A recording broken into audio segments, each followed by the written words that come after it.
السلام عليكم ورحمة الله وبركاته. اصحى معايا وركز معايا، انا جاي لك النهاردة بحاجة مهمة جدا. اقسم بالله احد علامات عدم حب الله للعبد في تضييع وقته.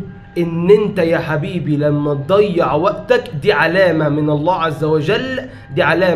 عز وجل، في نفسك ان الله عز وجل لا يحبك. قال رسول الله صلى الله عليه وسلم: إن الله إذا أحب عبدا عسله. وقال: كيف يعسله يا رسول الله؟ في أحد الروايات قال: استعمله.